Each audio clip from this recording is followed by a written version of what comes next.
বনের মাঝখানে বিশাল এক মাঠ। সেখানে সব পশু পাখি জড়ো হয়েছে। খরগোশ সবার সামনে নিজের গতির বড়াই করছে। খরগোশ বুক ফুলিয়ে বলছে, এই বনে আমার চেয়ে দ্রুত কেউ আছে। আমি বাতাসের চেয়েও জোরে দৌড়াতে পারি। এই যে হরিণ ভাই, তুমিও কি আমার সাথে পারবে? না ভাই খরগোশ, তোমার সাথে জেতা কঠিন। এই তো চাই, আমি বনের রাজা গতির দিক থেকে। ঠিক তখন কচ্ছপ ধীর পায়ে সেখান দিয়ে যাচ্ছিল। খরগোশ তাকে দেখে হাসিতে ফেটে পড়ল। ওরে কচ্ছপ ভাই, তুমি কি হাঁটছো নাকি দাঁড়িয়ে আছো? তোমার গতি দেখে তো আমার দয়া হচ্ছে। কচ্ছপ মিষ্টি হেসে বলল, হাসাহাসি করো না বন্ধু, আমি ধীরে চলি, কিন্তু আমি কখনো হাল ছাড়ি না। চাইলে পরীক্ষা করে দেখতে পারো। পরীক্ষা? তুমি আমার সাথে দৌড়াবে? ঠিক আছে, কাল সকালেই দৌড় প্রতিযোগিতা হবে।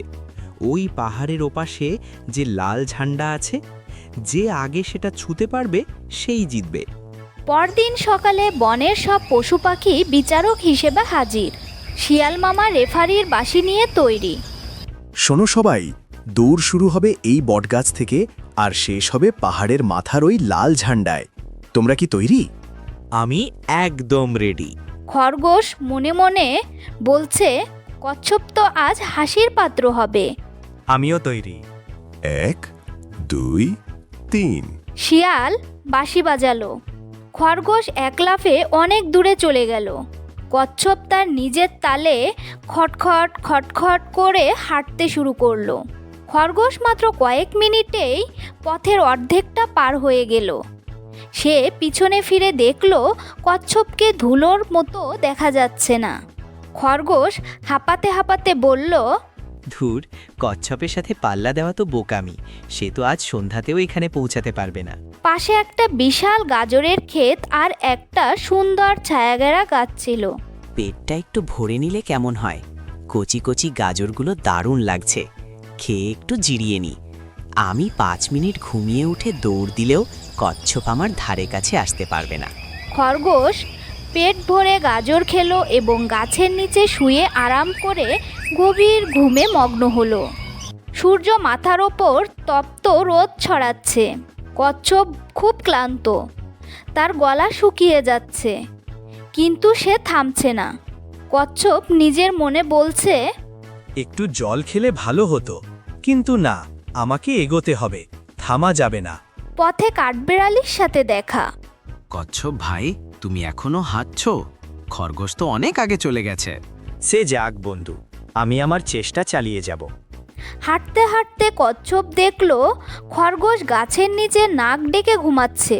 কচ্ছপ একদম শব্দ না করে পা টিপে টিপে তাকে পার হয়ে গেল। সে একবারও পিছনে ফিরে তাকালো না। বিকেল গড়িয়ে সন্ধ্যা হতে চলল। হঠাৎ একটা পাখির ডাকে খরগোশের ঘুম ভেঙে গেল। খরগোশ চোখ কসলাতে কসলাতে বলল, এ কি, সূর্য তো ডুবে যাচ্ছে। আমি কতক্ষণ ঘুমালাম? সে দ্রুত পাহাড়ের দিকে তাকালো। দেখলো কচ্ছপ একেবারে লাল ঝঞ্ঝারের কাছাকাছি পৌঁছে গেছে। সর্বনাশ হয়েছে, কচ্ছপ ওখানে পৌঁছাল কি করে? আমাকে দ্রুত যেতে হবে। খরগোশ তার জীবনের সর্বোচ্চ শক্তি দিয়ে দৌড়াতে শুরু করলো। সে এত জোরে দৌড়াচ্ছিল যে পায়ের নিচে ধুলোয় চারপাশ অন্ধকার হয়ে গেল। পাহাড়ের চূড়ায় সব পশু পাখি চিৎকার করছে আর কচ্ছপকে উৎসাহ দিচ্ছে।